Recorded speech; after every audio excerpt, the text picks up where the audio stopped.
Hello, everybody, and welcome to our interview series on the five senses. I know some of you have been tuning in to some of our other interviews we've posted already. If it's your first time here, welcome. I am the co-host of Overthink podcast, Ellie Anderson. We have our audio podcast where we have our episodes on the five senses. You can listen to those wherever you find your podcasts. And we are pairing those podcast episodes here on YouTube with this series. Over to you, David, to introduce yourself and our guest. Thanks, Ellie. Welcome, everybody. We are really excited about the next installation of this series. I'm David Peña-Guzmán, the co-host of Overthink with Ellie. And today we have with us Dr. Alia Al-Saji, who is a philosophy professor at McGill University in Canada. And she is a specialist in phenomenology, in 20th century French philosophy, in critical race theory, decolonial, and feminist philosophies. And she has published a ton of work on these subjects. And her work has appeared in really exciting, top-notch journals, such as Philosophy Today, Journal of Speculative Philosophy, Philosophy and Social Criticism, you name it, her work is there. So Alia, thank you so much for being here. We're very excited to have you. Thank you, David. Thank you, Ellie. Thank you for inviting me. Happy to have you on. Big fans. Before the interview began, Ellie revealed that we have been reading Dr. Al-Saji's work for almost a decade now and been familiar with her work. So, we're very excited to have this discussion today, especially in connection to the sense of touch, which is something that you have worked on before, but you are increasingly working on at the moment. So let me begin by jumping here a little bit into your work on phenomenology in particular, because you have done some really exciting work in this field, including the phenomenology of vision, and as I just mentioned, the phenomenology of touch as well. And in the work that you've done on touch, you draw inspiration from Edmund Husserl, the father of phenomenology, who talks we talk about a good amount on our podcast as well. Yes, we talk about him probably more than just about anybody else, perhaps, or at least top five figures. Not Nietzsche. Yeah, we talk about Nietzsche quite a bit and Simone de Beauvoir. But Alia, in your work, you draw on Edmund Husserl's writings on the experience of touch and tactile sensation. And so to begin, can you just talk to us a little bit about how Husserl thinks about touch? And then we can pick up from there to transition into how you use that work for your own Right. ends. So Husserl has some really interesting places where he talks about touch. Usually it's in what are posthumously published manuscripts. So he sort of took lots and lots of copious notes in shorthand, famously, and there are some people who are experts in this particular shorthand at the Husserl archives who then make it into manuscripts. So one of these, actually, which was published a bit later, is Ideas 2. So this was text, and another one that I'll refer to just to give fair warning is called analyses of passive and active synthesis. So now Ideas 2 is the one that really he talks about touch specifically, and it's in the context of trying to understand how our own living body, so the body that is sort of active, that has a sense of our life in it, right, is or a lived through sense of itself, a body that sort of has a lived through sense of itself, how that living body is constituted. And so that's kind of a really interesting discussion. It doesn't immediately go to questions of consciousness or anything like that. It's a question of sort of what are these material bases eventually that become consciousness, right? That become intentionality or meaning making in the world. And so there's a level at which this analysis takes place that I find particularly interesting. And I'll explain that when I talk a bit more about affect as well.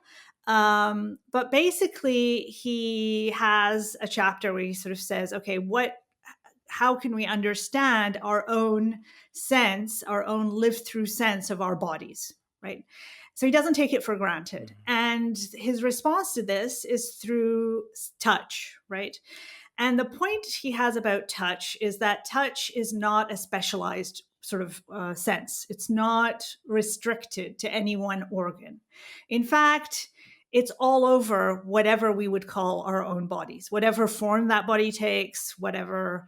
So in this article that was from, now 12 years ago, it came out in 2010 in Continental Philosophy Review, and it's called Bodies and Sensings. And I basically ask, does Husserl still have any relevance or have any relevance for feminist theory? And I go to this account of touch rather than going to more well-known accounts about consciousness and, subject object and things like that, in order to say, yes, he does, because this gives us a way of talking about embodiment that isn't immediately about vision or objectification. It gives us a sense of like, where does subjectivity come from, right? Or where does subjectivity base itself? So, to be sort of, to make this hopefully clearer to your listeners and viewers, the example, I'll use the example that Husserl uses, right? And his example is that, first of all, of sort of touching the surface of his desk. So he says, okay, my hand moves across the surface of the desk. And what do I feel? Well, I have these sensations. And if I'm going to analyze them, these sensations can be analyzed into at least sort of three parts. The first is the easy one, right? Where my hand is on the surface of the desk. You can try it right now if you want to. And you feel, let's say, the soft, cool surface of the desk. And those are presentational sensations. They present the desk to you, right? Through these tactile sensations, sorry. I'm going to do the same. Yeah, I have to do it on my computer. Desk, by the way. I have to pass my hand over my computer desk to get it is cool and it is smooth. You don't have a desk? I know. I'm on a mobile chair at the moment. So on the surface, and it's particularly cool, and you sort of feel the metallic coolness, right, of your computer, or the wooden sort of texture. You feel the texture, let's say, of the wood of your surface or of the desk, right? But the more interesting part is at the same time, you feel these sensations of that are what we could call affective sensations. So the feeling within your hand of what it feels like to cross that, so it might be coolness, but it doesn't actually have to correspond to the presentation. It could be like the ticklishness of the surface, or there's a kind of feeling of what it's like to move that hand across the surface. Now we're talking about moving the hand across the surface. So at the same time, there's a third kind of aspect to this sensation, which is what are called kinestheses, which basically mean the sort of sense of the movement of my own body, right? When I move my body, I have these kinestheses, these sensations of the movement of my own body, of where it is, of how it's moving, its orientation, etc. So these come together in what Husserl ends up coining a sort of phrase for, a neologism, basically, because he doesn't think there's sort of a thing that brings them together. These are not really separable aspects of the experience, right? They're all together. We've analyzed them, but they have to come together in a particular structure of what he calls sensings. In German, it's Empfindnisse, which sort of means my lived through sense of this experience. It's what's interesting about this for people who don't know anything about phenomenology, and also the ones who do, is that these are not yet intentional experiences, meaning they're sort of self-reflexive. We could call them my bodily self-awareness of itself, right, as it's touching. And there's this aspect of it that's touched, as I said, the presentation of the table, that is touching my affective sensation of what that feels like the ticklishness, and kinesthetic, but they're not intentional, meaning I don't have these sensations as objects. I'm not outside them and sort of making them into an object. And also they themselves are not yet objectifying the world, right? So the interesting, they're non-objectivating, says Husserl. This is not, in other words, this is not an experience that is yet at a subject-object level. And that, to me, is extremely interesting because it avoids certain problems that have to do with how we understand our bodies. Like, is my body a subject or is it an object?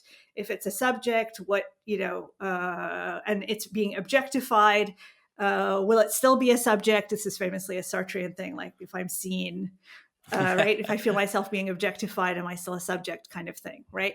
So there's a lot of issues that I think Husserl actually deals with by coining this term, sensings. So sensing, and then in the plural. In the plural, yeah. And it indicates this kind of activity and passivity all at once, or something that's below, I want to say, the object of subject, the level of subject object. So that's the experience. And there's another sort of complication to this experience. I don't know if you want me to just quickly go into it, hopefully, which is, Sure, he describes this whole experience, himself sitting at his desk, doing this, touching the surface of the desk. And then he says, but what happens if one of my hands touches the other hand? And this is kind of this famous moment that other philosophers will take up, other phenomenologists in Husserl. And it's this moment of the two hands touching. So I've got my hand touching the surface, and then my other hand touches it. And I do it this way, right? It could be this way. It could be any number of different ways in which one hand touches the other, or any part of the body touches itself, right? So this could be, doesn't have to be the hands, but this is the example he's giving. So he says, well, then I have this doubling of these sensings. I have both sensings in one hand, sensings in the other. One hand is touching, he says, my right hand is touching, he says, the soft, smooth surface, which apparently had soft, smooth hands, of my... I think I need some hand lotion. It's winter right now. Or the dryness of the... It's been a little crispy. The dryness of the surface of my hand. And then on the... and so one hand has is presenting this, but this hand, right? But it's also feeling itself as it's touching, right? Like, so there's so there's sensings in this hand, but my other hand is not just this passive object, right? It's not a passive thing. It also feels itself being touched. And so it also has these affective sensations, let's say of like a kind of, I don't know, like as I'm let's say of a kind of, now I'm, only the French word is coming to mind. Damn it! French, we can gratter, scratching, scratch, like of the scratching of one hand. So my left hand is feeling the scratching, right? So it has an affective sensation of what that is like, and also it has a presentational sensation of my other hand as it's moving, of like my fingernails and the hardness of or that I'm itching with, etc., whatever. But it's it basically both hands, right, is the important thing, have these sensings, and they kind of cross each other, and so you have this doubling of sensings, meaning you actually have these two sensings, with each of them having two sides at least, right? Touching and touched, and movement involved in the relationship between them. So you have this complicated way in which what Husserl wants to say is there is no sort of absolute passivity to living bodies. Even when I think of my left hand as passively being touched by my other hand, it's also feeling itself being touched, meaning it also is at a level of passivity that he will describe as the lowest level of activity, right? That it's not, it's still, and then it can turn around and you can touch. But the important thing is this is taking place at the same time in both hands. And this is how I have the sensation of my body as being at these two hands. And then the rest of the body is this whole spread of sensings that can recede into the background at different times, that can be foregrounded when I touch it, that can be foregrounded in other experiences, like when I feel a burning at the back of my head because someone's looking at me. This is also a famous Sartrean example, but it's an example of a tactile sensation, interestingly enough, right? That is produced by, so it's kind of, what is interesting about this is there's no pre-given way in which I have a body, right? This is not about what the form of this body is like. This could include animal embodiment, for example, and it can also, so any moving, sensing body. And it's not yet a human form. He later on describes how you get to have a sort of human gestalt, a human figure that you impose on this through vision and an intercorporeal experience. But at the level of touch, you still don't have that. And you have this spread of sensings that could contract or expand depending on your experience, that, you're lying on the bed and you feel, let's say, all your body, or sometimes your body is just right there, or sometimes you feel it like here in the, so the localization of where I am, the I, is going to differ. And so I find this quite a subtle and flexible notion of embodiment to start with, that doesn't presume a body schema that is a human body, for example, with particular organs, etc., that could end up being ableist, or and indeed Husserl thinks that, for example, vision is not as powerful in giving us this sense of our own embodiment, this sort of bodily self-awareness. We have to start with this touch, wherever it is, right? It doesn't have to be the two hands. It could be something else. It could be that I'm feeling myself at the soles of my feet, right, as I'm standing. Yeah, we actually, in the podcast episode on touch, we talk quite a bit about the two hands touching example from Husserl, which I think is really, such an iconic moment, and one that Merleau-Ponty and others really make a lot of. I'm glad you mentioned the touching the table one, because that's not something that we talk about there. I think it's one that Sarah Ahmed talks about in Queer Phenomenology as well, Husserl's table, quite a bit, in that really, really great book. You sort of prefigured something I wanted to ask you about, which is awesome, which is kind of the relation between Husserl and feminist theories of touch, or these resources that you're pointing to with Husserlian approaches, which is great because it allows me to then ask you a little bit more about the question of objecthood or objectification that you mentioned. I've been working on self-objectification recently and thinking through what that means, and to what extent notions of self-objectification need to be modeled on vision. Certainly the accounts of objectification that we get in feminist theory are pretty much assuming or conflating objectification with vision. And you're right that in Jean-Paul Sartre's account of the look, the visual is sort of the model, although he also does talk about hearing the leaves rustling or hearing the footsteps. So there's perhaps some openness there. But I'm wondering, because something I've been puzzling over is whether we should hold on to that conflation of objectification with vision, or whether, even in the case of touching the table, I'm objectifying, or even in the case of touching my two hands, I'm objectifying. Because, at least as I recall, I think when Merleau-Ponty is talking about the two hands touching, he's still using subject-object language, which I found kind of surprising.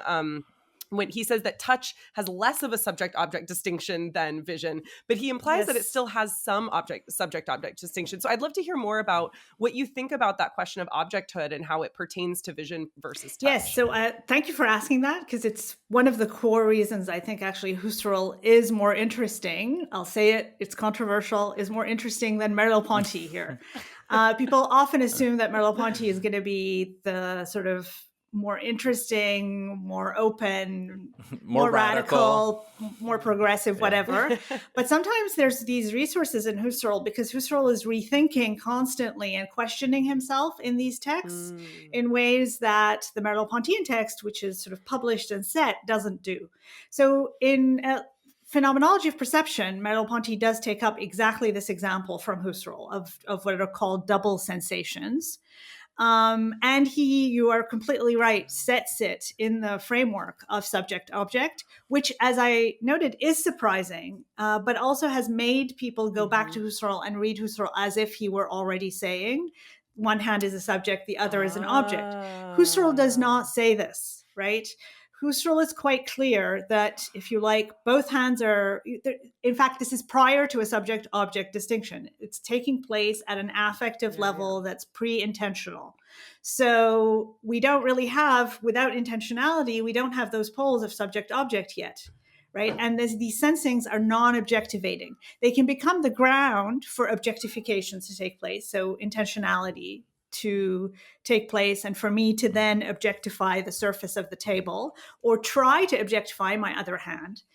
But there's two things here. First of all, objectification in and of itself, or what gets termed objectivation in Husserl, is not itself the problem. What is a problem is more something that we could call reification, or, following someone like Aimé Césaire, thingification. So making the body... I gave a talk on this yesterday. We'll have to talk more later too. So making the... I'm just like nerding out over here. Making the body into a mere thing, right? But being objectified just means having certain sort of features that become objective. In the Husserlian sense, that means sort of intersubjective, right? Intersubjectively confirmed, etc. Sensings don't have that, of course. Sensings are sort of, they don't have as yet that way of taking an external view on them, because we are them. We don't have them. They're not possessions. This is what my body is. It's these sensings that are this spread and that come together and that cross each other and that, come together in various ways. And this is what the body is at this level. And objectification, if you like, in the form of having an objective human outline, like this is my body, a body image, comes for Husserl when I see, or when the child sees other human beings and transfers the form that they see onto themselves. So has this sort of identification. There are different accounts that he gives of this as well. So, but the interesting thing is that then at this level of touch, as I would claim, that Husserl is not saying they're subject-object, but Merleau-Ponty, who seems to actually be also taking sort of using a Sartrean kind of schema in phenomenology of perception, talks about the double sensings or double sensations as being a subject-object. And what happens there is unfortunate, because he then says, when my one hand is touching the other hand, one hand is the subject and the other is this object that doesn't actually feel itself. It can feel itself in the next instant being touched, right? So there's a temporal split, but not at the same time. And this means that the passive hand kind of falls into, he says, this, it becomes this, sort of mass of muscles and bones and flesh. And that can then potentially also have an activity in the next instant, but not at the same time. And this creates both a split on the subject-object level in the body. So if my body is feeling itself, or there's not a sense in which my hand is in feeling itself being touched is also a living hand, which is weird. Like, why would he say this? And people accept it. And also it splits activity and passivity I think, sort of in a dichotomy that later on Merleau-Ponty's work he questions. So what you want, I think, is a way of trying to understand what we think of as passive experiences, like being touched, as already also active, right? As not, already feeling itself. And that feeling is itself a kind of activity. Activity doesn't have to be like full-fledged action, full-fledged, like we need to have levels of activity that we think about so that bodily passivity can also be thought of as how to say, in agential or active ways, potentially agential and active ways. And I think that's important for feminist theory, right? To not just assume agency within, like, in the touching hand, in the hand that's grasping or whatever it is, but also in the hand that's being touched. Does that help? Yeah. And I mean, this is so interesting because I think both of you are right to point to this question of whether, in thinking about one aspect of the body as being purely passive, there's a maybe not even a thingification, but a deadification of the body, where it's no longer a living, breathing agent, even in its receptivity. And I like thinking about the value that this has for feminist theory and feminist philosophy in terms of not just thinking about the body in a particular way, but even about the categories of activity and passivity themselves. But my question here, I want to switch gears a little bit, because it's not just feminist theory that in your work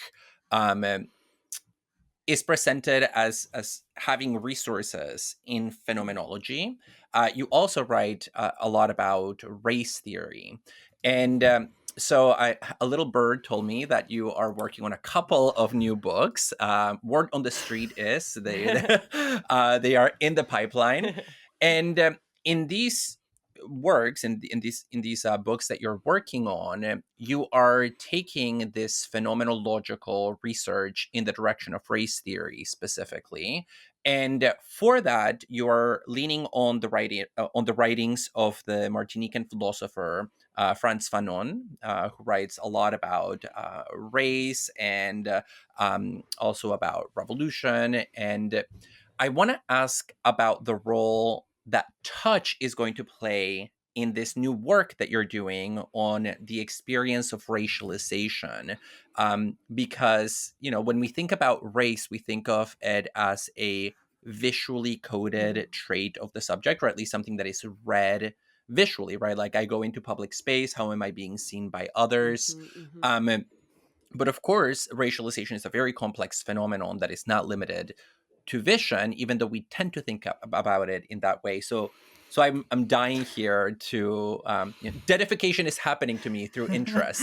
I'm dying here to hear about how you plan to connect race and touch specifically in this phenomenological way. Yeah, thank you for that question. So, okay, so you're absolutely right that racialization is normally thought of through the visual register, for obvious reasons having to do with the sort of idea that you need signs of bodily difference.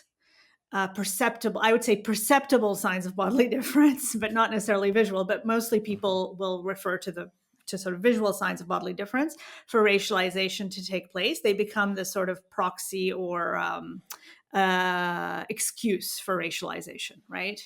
But I think so. I have this long and growing interest and love in Frantz Fanon's work, so I get something more out of it each time.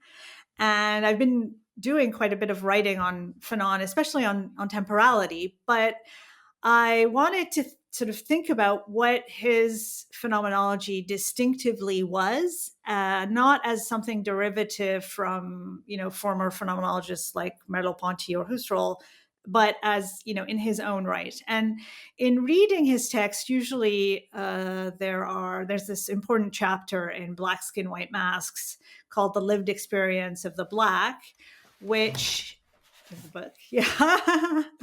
My note. Let me hide my notes.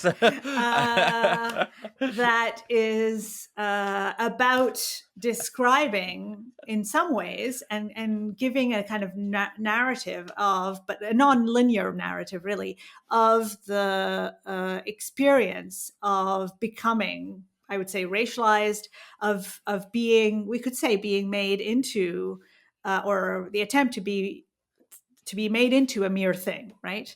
To sort of echo Fred Moten here. Of course, he can't be simply made into a mere thing, but this whole process produces something in particular. And people have often focused on the fact that this experience, he says, starts in a train where a child calls him the N-word, and proceeds from there. And the idea is it's look, and then N-word. But in fact, as philosophers like Helen Nagot have pointed out, this in French it says tiens, it doesn't say look. And so there's a kind of hold on kind of point. Yes. It's like hold on. There's and then it. We're also interviewing her excellent. For our okay. well. Yes. Yeah. Mm-hmm. So there's a lot of, but then, most people, all the analyses then proceed according to vision when they're talking about Fanon, as if what he's talking about. So he does talk about white gazes. He talks, as if what he's talking about in terms of racism, which takes place often in terms of a racializing gaze, right, directed onto the racialized subject, as if the experience one has of one's own body being racialized is also somehow in visual terms. And when you look closely at Fanon, that's not actually what he says. So I have a sort of close reading of the text where when he says, okay, white gazes are, on me, he actually says they're dissecting me. He says the white world burns. Yeah. He says, I have to feel myself around in the world by reptation.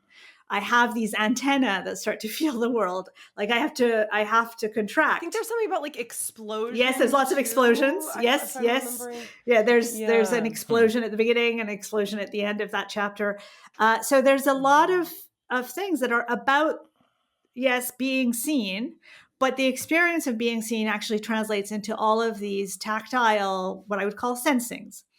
And what he's describing is this body that contracts in certain ways, that expands, that gets spread out, he says, by the racializing gaze. It's sort of as if in a scene of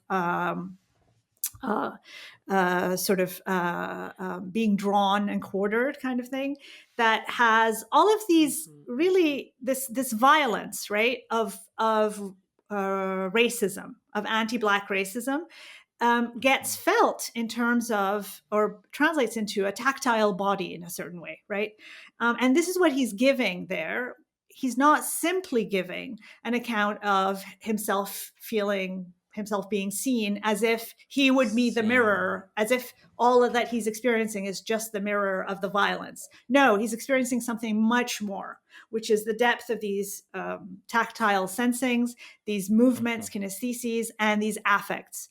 And so my account is that we have to read Fanon not through a visual register only, right? We can do that, but through this affective register that has a lot of what is going on in sort of sensings in Husserl, if we want to import that and try and use it as a concept, which is that when one is being touched by the world, by the white gaze, having through a very violent touch, right, that experience of being touched is still, however passive it might seem, has a level of activity and potential for I would say not full-fledged resistance as yet, right? It could be, but for reactions in different ways, right? This is a reaction and a response, and not just a sort of imprinting of the violence of the world that's interiorized into the body. So I'm trying to avoid sort of accounts of interiorization that would be just about mirroring the violence of the colonial world. Yeah. Importantly,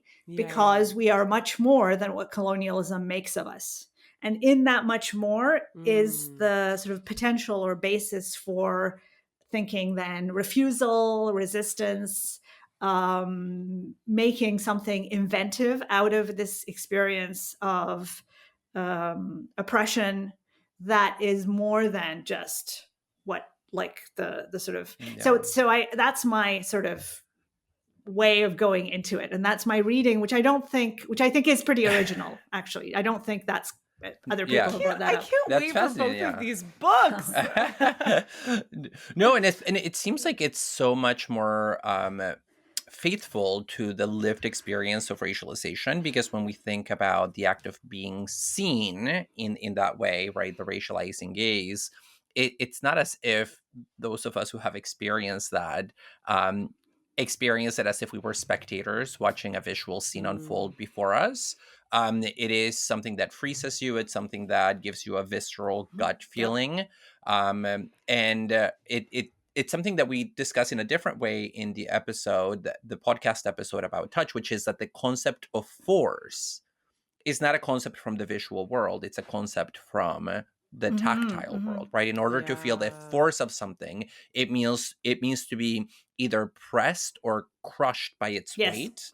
And that has to do, again, with this compression and expansion of the body. Maybe not literally, although potentially also, but the lift body. Yeah. So I think this is a really good way to think about it. Can I just add something? There's also the sort of oppressive weight of the colonial atmosphere that Fanon often talks about. So literally feeling this weight in and on one's body. And this sort of pressure, this really this weightiness of the atmosphere, right? He says, is something that produces or has a reaction in the body of sort of spasming. I mean, this is in Wretched of the Earth, where he's talking about like these particular responses that he finds in some of his patients to the colonial atmosphere, right? And so, and spasming has been made quite a bit of in Black studies by thinkers like Darius Scott and Fred Moten, but it's sort of this potential of response, right? It's not that the body is passive, it's actually kind of reacting and refusing that atmosphere. And importantly for Fanon, what is interesting is in accounts that you find in Husserl or Merleau-Ponty of touch, you always have like some focus, and then the rest of the body is in the background. So it's like the hands, and we're not, the rest of the body's just fine. It's sitting at its desk. It's in its comfortable space, as Sarah Ahmed would talk about, right? In this domestic space that has its material comforts provided for. But in Fanon, it's the whole body feels, he feels this touch of racialization, of racism, of colonialism all over his body. There isn't really a way of receding, right? And he says he feels walled in, right? So there's all of these different ways of drawing this out that are, I think, sort of original to Fanon in the way he's describing this. And that when we just focus on vision, we end up forgetting. I mean, there are other senses involved as well, right? Like he says, my eardrums are pierced by these different racist sort of stereotypes, etc. So but that's also a touch, right? It's never just at a distance, as you said, David. It's the distanciation that one can get through vision is not there through touch. And so it's a much more intimate and as such, much more violent experience, right? Yeah. No, this is all so rich. We are so grateful to you for coming. We've reached the end of our time, and we are leaving with, we're leaving with lots of insights. I will just say for myself, like this has been extremely inspiring for my own projects that I'm working on right now too. So from a selfish perspective, this is excellent. But truly, we're so grateful for you taking the time, Dr. Al-Saji, to share your expertise with our viewers. And we hope you've enjoyed the interview, everybody. And thank you for such a lively conversation. Thank you. Yes.